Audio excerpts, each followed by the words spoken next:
An armed patrol on the Salween River, one of the main waterways of eastern Burma. Along this stretch, it's also a frontier, with Burma on one bank and Thailand on the other. But these troops are neither Burmese nor Thai. They're Karens, members of an army that's fighting one of the world's least reported wars of liberation.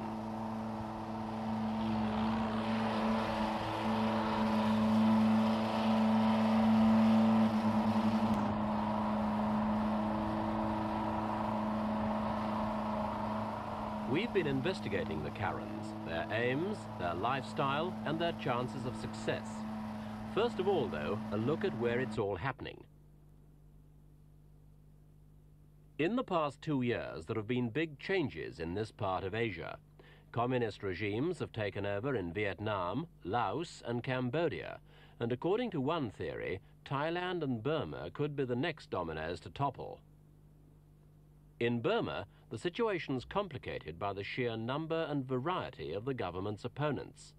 The Karens are the largest minority, with a population of at least 3 million. Their territory is in the east, the white area on this map. The area marked in black belongs to other groups, including Shans, Kachins and Arakans. All of them want autonomy from Rangoon and the one-party state of President Ne Win.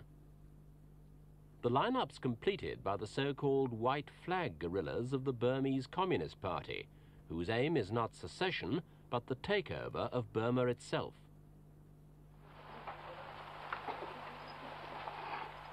For the Karens, the military struggle is being led by General Bo Mia, Commander-in-Chief of the Karen National Liberation Army.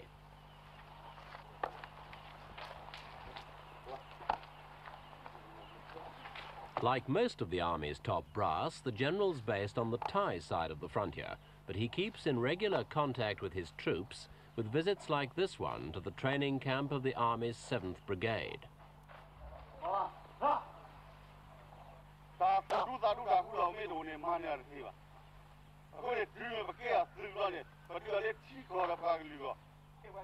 A short pep talk boosts morale, but words are no substitute for weapons, and that's what the Karens are short of at the moment. Many of their arms are old, and new ones are both scarce and expensive.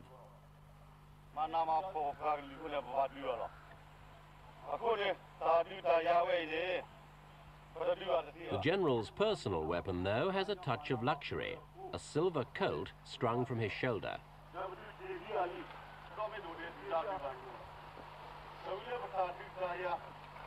These are raw recruits, but the Karen army's had plenty of opportunity to gain experience. It's been fighting this war since 1948, when Burma gained independence from Britain. At that time, they were promised their own state within a Burmese federation, with the right to secede completely after 10 years if they wanted to. But independence was followed by civil war, the promises never materialized, and since 1962, the Karens, along with the other separatists, have been fighting the increasingly authoritarian rule of General Ne Win.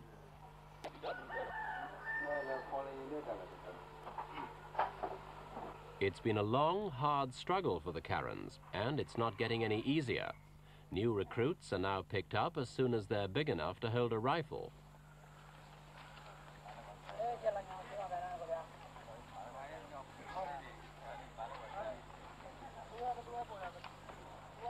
These youngsters are among a group of about 100 boy soldiers currently undergoing training at a camp further into the heart of Karen country.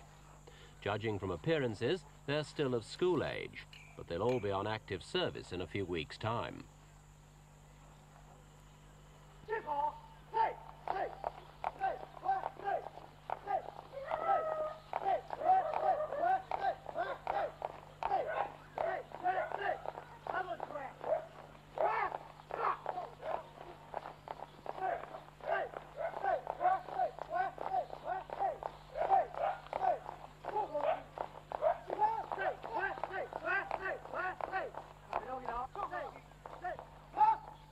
The man in charge of training is the Karen's intelligence chief, Colonel Marvel.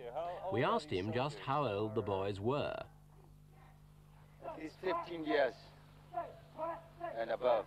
Yes. How long do they sign up for? since from last year. And how long will they stay in the army? Not less than 7 years in future. What sort of reasons are these young boys joining for? They are fighting for their current national freedom.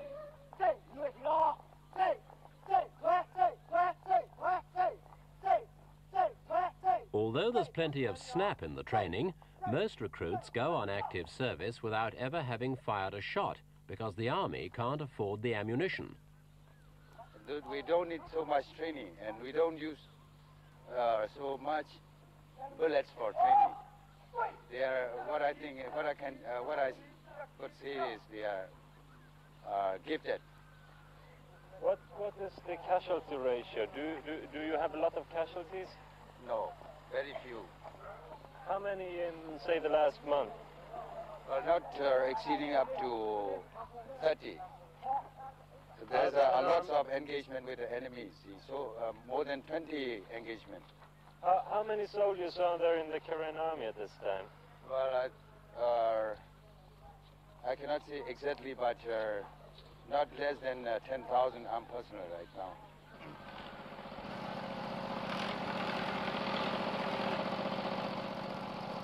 More recruits for the 7th Brigade, but no schoolboys here.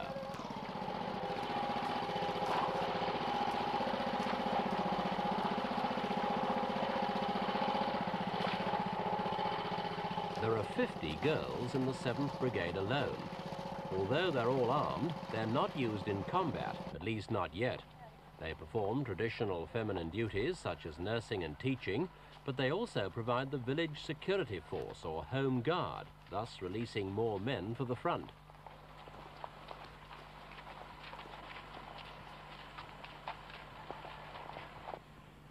For the past year, the Karen's main headquarters has been here, in an area guarded by 2 mountain passes.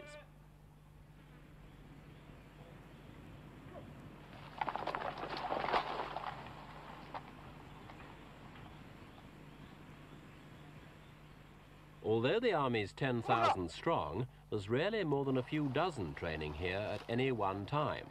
For security reasons, all the rest are kept well spread out in the surrounding jungle.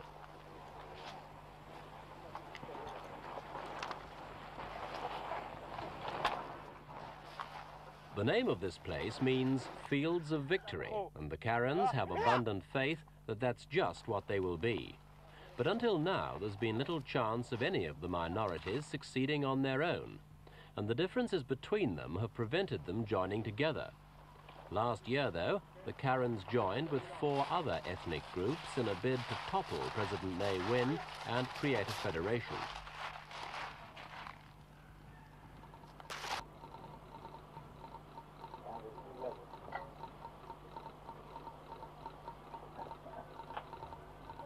The Common Front has done something to improve communications between the groups, but it's got little else to its credit as yet. And the latest news is that the Shan Army, a powerful force, has now joined with the Burmese Communist Party.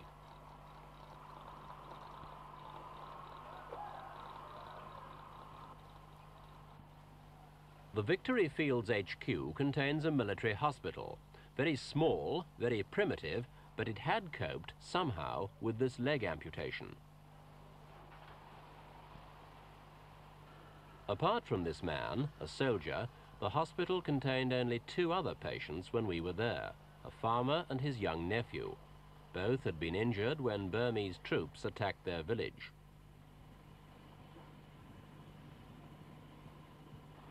The boy, 11-year-old Saw Da, lost his brother in the attack and was himself left for dead after being badly injured in the leg.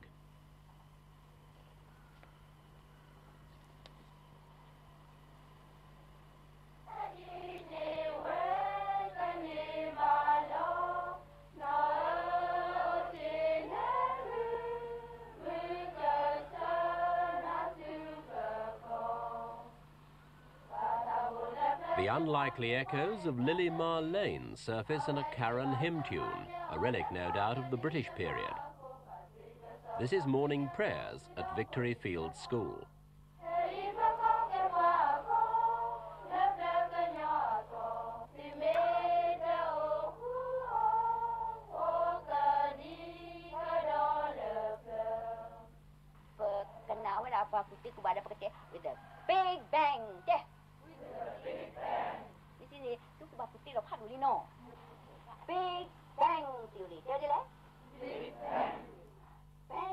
Roughly 40% of the Karens are Christians, the rest are Buddhists. But they share the same dedication to their nation's cause and the same stern morality. Life is Spartan, and boys and girls kept well apart. Sex outside marriage is strictly forbidden. The school has over 130 pupils, some of them farmers' children, but mostly the sons and daughters of army officers.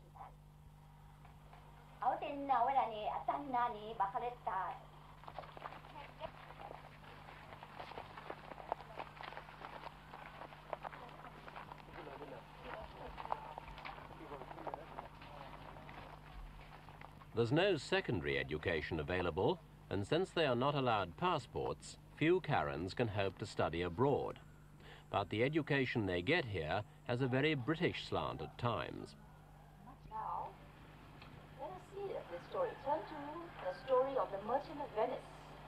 Why did he want to borrow such a large sum of money? Can anyone tell me? To go and borrow sum of money from Shylock. When he wanted to borrow money from Shylock, Shylock wanted to give him without asking for any interest. Isn't that so? He didn't want to ask for any interest. But for a joke, he said he wanted just a pound of flesh. Keeping the school supplied with qualified teachers isn't easy. In fact, it's sometimes so difficult the Karens have had to resort to kidnapping.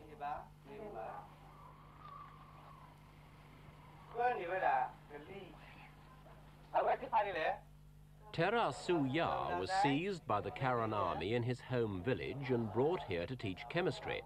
That was 9 months ago, and although he's been allowed to write to his parents, he's no idea when he'll be allowed back.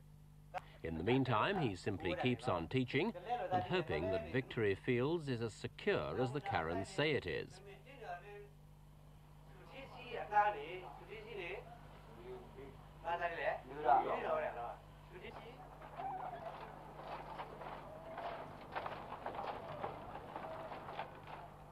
Over 5 fragile bridges which link Burma with Thailand at this point cross several secret jungle trails which are vital to the operations of the Karen army. There's constant traffic here across the border to and from the busy frontier town of Kaw Gate. The Karen-held town's a bustling trading point where black market goods are bought, sold and exchanged, many of them eventually finding their way to Rangoon.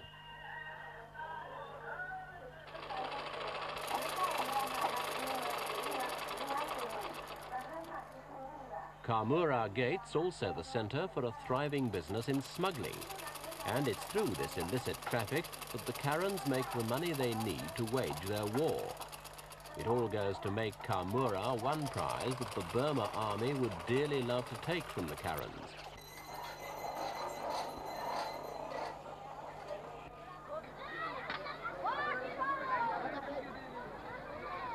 Though outwardly there's little sign of it, Kaw Gate's one of the Karens' most heavily guarded strongholds.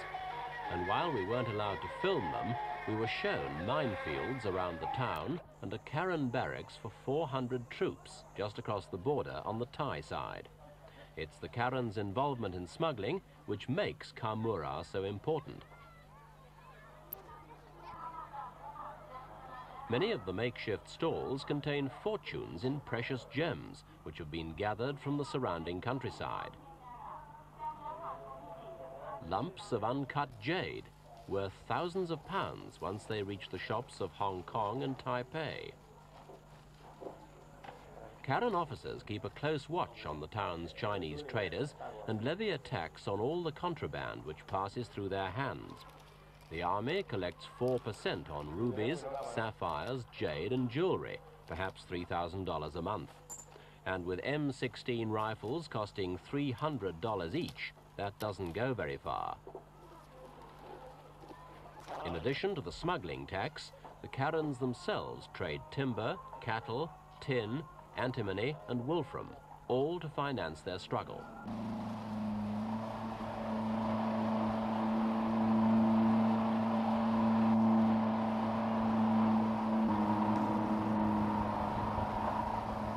This Karen patrol was on its way to Mae Plaw village, where refugees from a Burmese army attack had been given shelter. Though the Karen troops were watchful for enemy activity, they knew this part of the border to be comparatively safe.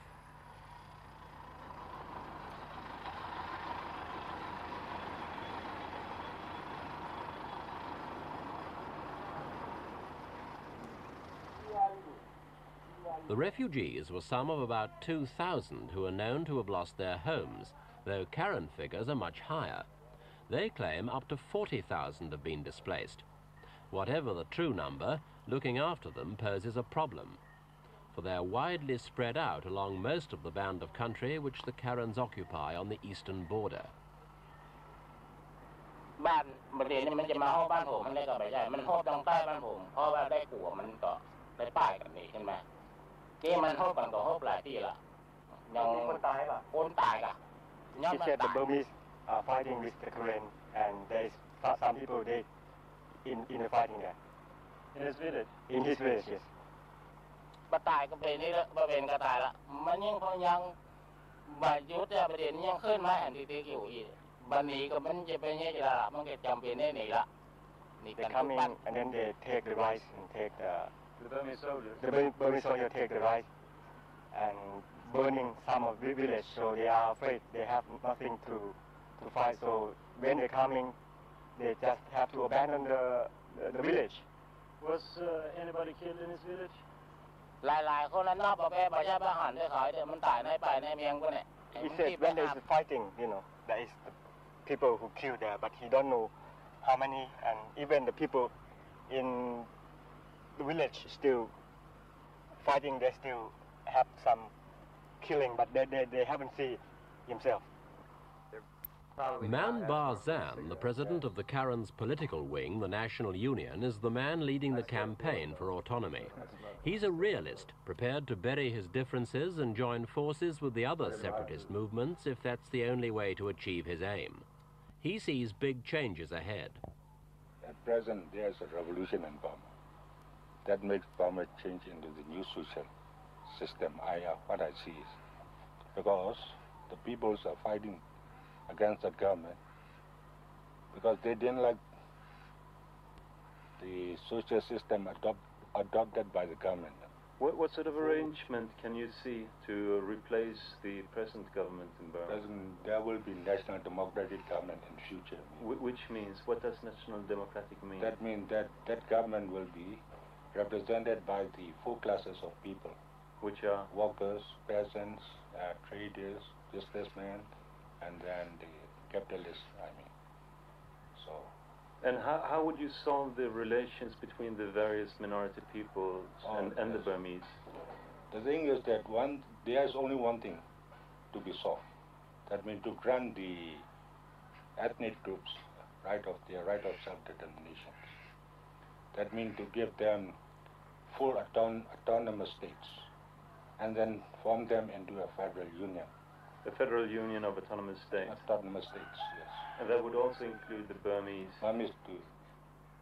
It's been a problem all along that you have come together, all these groups have come together, the Shan, the Karen and so forth, and then the groups there have been splinter groups, yes. And this happened only a couple of months ago. The majority of the Shan army went over to the Burmese Communist Party. Yes.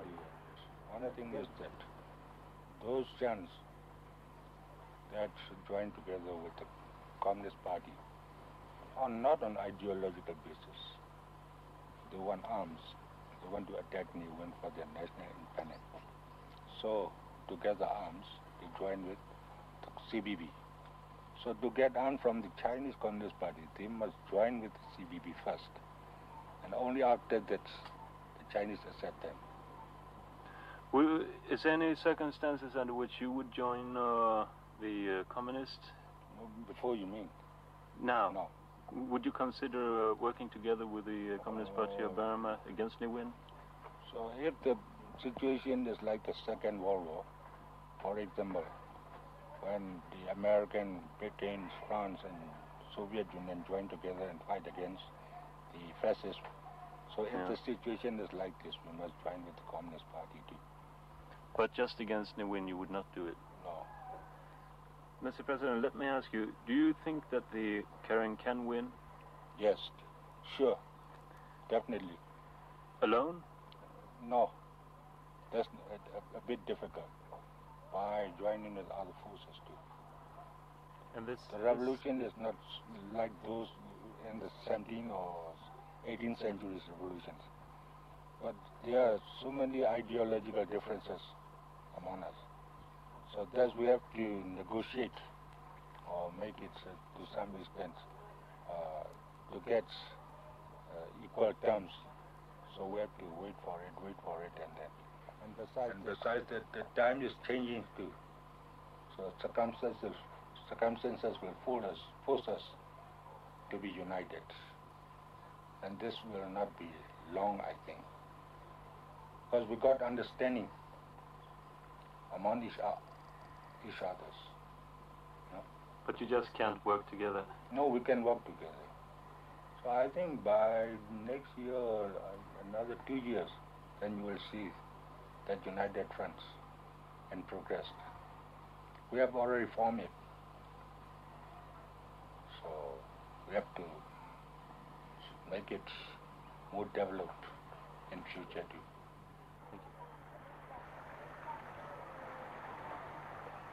A difficult period in the Karen's already lengthy battle for this beautiful frontier land. Certainly it's an area worth fighting for, but the strain's increasing all the time. In future, the Thai government may not be so willing to allow the Karens their sanctuaries across the border, for Thailand's anxious to secure good relations with Ne Win. At the same time, the Burmese military campaign's being stepped up. There are rumours of an order from Ne Win to shoot on sight anyone found in the hills.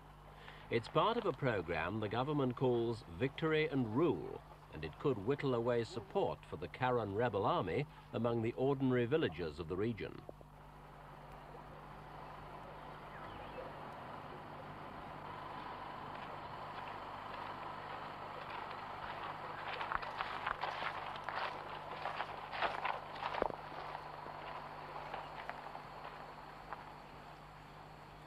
Faced with this increasing pressure, the Karens are even more determined to dig in and defend loyal villages against Burmese attack.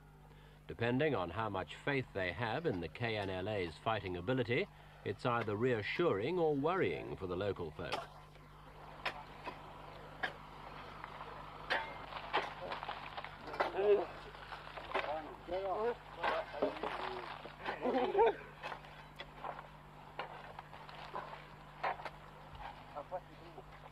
So far, it's estimated that some 40,000 people, soldiers and civilians, have died in the Karen conflict. No political solution to the problem's been sought, apart from a series of amnesties offered by Ne Win and ignored by the rebel leaders, who'll settle for nothing less than autonomy for their separate peoples.